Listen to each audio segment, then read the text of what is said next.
आज हम जो है दर्पण सूत्र देख लेते हैं। दर्पण सूत्र जो है वो अवतल उत्तल दोनों में करना है। तो सबसे पहली स्थिति जो है वो अवतल दर्पण के लिए हम लोग करते हैं।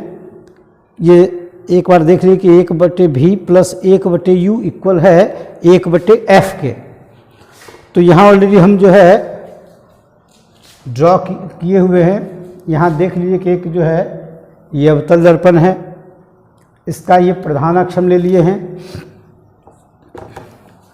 प्रधान अक्ष पर वक्रता के अनंत के बीच में एक वस्तु ले लिए OA। एक किरण जो है वो प्रधान अक्ष के जो पैरेलल है वो इस पर आती है। परावर्तन के बाद ये F से गुजरती है। एक किरण और चाहिए प्रतिबिंब निर्माण के लिए, 2 किरणों का होना आवश्यक होता है। इसलिए जो है एक किरण हम और ले लिए जो कि C से होकर आ जाती है। तो C से होकर जो इंसिडेंट होते हैं वो वापस उसी पथ पर जो है वो रिफ्लेक्ट हो जाती है। अब दोनों किरणें जहाँ कट रही है तो वहाँ हम एक जो है यहाँ इमेज जो फॉर्मेशन हुआ ये हम इसको IB से सूचित कर दिए। यहाँ से इस पर हम लंब डाल देते हैं, वो Q हो गया। अब यहाँ देखिए चित्र की ज्यामिति से यहाँ आपका 1 और 2 दो एंगल बन रहा है। यहाँ आप देखिए कि QMF और आपका IBF ये 3 और 4। ये जो डम्ब शेप जो बन रहा है इस डम्ब शेप को आप याद रखना है आपको। ये डम्ब शेप एक डमरू से बन रहा है, यहाँ 1 2 यहाँ 3 4। तो आपको ये जो डम्ब शेप है इसको याद रखना है। अब देखिए दोनों यहाँ OAC त्रिभुज OAC ये सिमिलर है आपका IBC के। तो समरूप त्रिभुजों की जो होती है संगत भुजाएं वो समानुपातिक होती हैं, समान अनुपात में होती है। तो इसको आप लिख सकते हैं OA/IB आपका इक्वल हो गया OC/IC। इक्वेशन 1 हो गया। और दूसरा है कि QMF ये आपका सिमिलर जा रहा है IBF के। तो अब उसी तरह से कर लेना है कि QM जो है वो IB के और QF जो है वो IF के।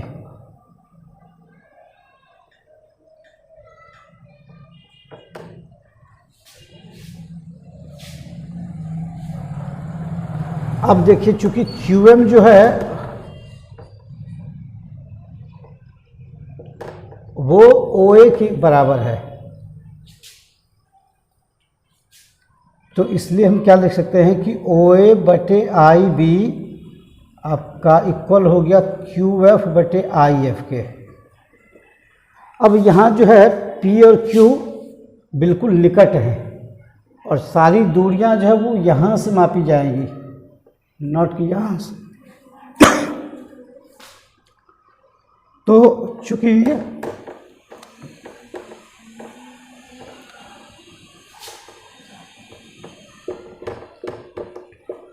P और Q जो है वो आपका अत्यंत निकट है, इसलिए हम क्या लिख सकते हैं कि OA/IB वो आपका जा रहा है PF/IF। अब इस दोनों इक्वेशन को जो है आप इसको सेकेंड मान लीजिए। दोनों इक्वेशन को आप देख लीजिए कि OA/IB जो है वो OC/IC के बराबर है और OA/IB जो है वो आपके PF/IF के बराबर है। तो इसको हम जो है थोड़ा सा देख लीजिए इसको। अब इसको जो है हम यहाँ लिख लेते हैं। एक तो आपका ऑलरेडी लिखा हुआ है, इसको देख लीजिए आप। OA/IB है बराबर OC/IC के और एक आपका जा रहा है कि OA/IB वो जो है PF/IF के बराबर है। चलिए अब देखते हैं। दोनों जो है OA/IB इक्वल है OC/IC के और फिर OA/IB इक्वल है PF/IF के। अब दोनों से ये इक्वेशन आपका 1 था, ये 2 था। अब आप दोनों इक्वेशन से देख सकते हैं कि OC/IC बराबर आपका जा रहा है PF/IF के।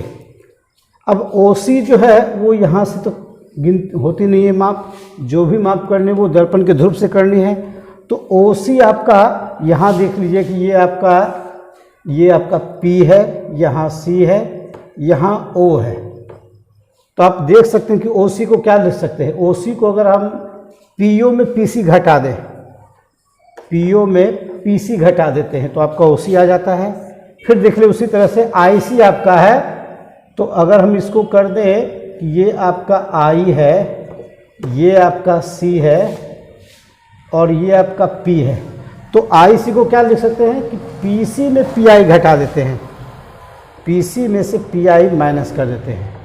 अब देखिए PF तो कहलाता है, PF को यूं ही छोड़ देते हैं, और IF को उसी तरह से हम क्या लिख सकते हैं कि PI में PF घटा देना है, PI माइनस PF। अब P से O तक की जो दूरी है, यहाँ से यहाँ तक की जो दूरी है वो कहलाती है U। फिर P से I तक की जो दूरी होती है वो कहलाती है V।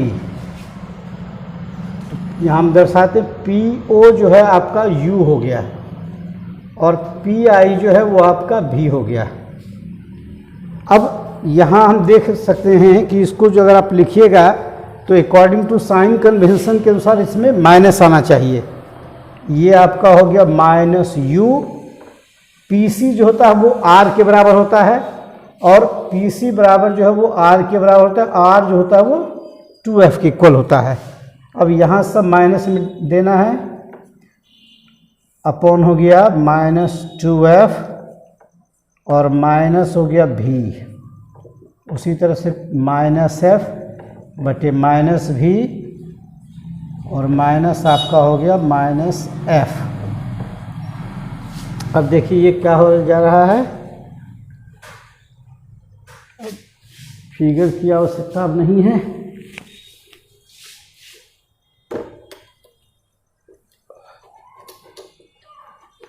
अब देखिए इसका कैलकुलेशन क्या हो जा रहा है, minus U plus 2F upon जा रहा है minus 2F plus V equal हो गया माइनस F बटे माइनस V प्लस F।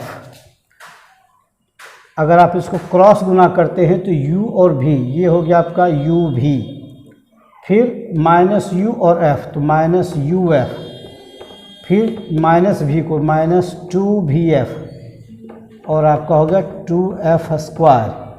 फिर इसी तरह से करेंगे तो 2F स्क्वायर माइनस हो गया VF, ये दोनों कैंसिल हो जाता है।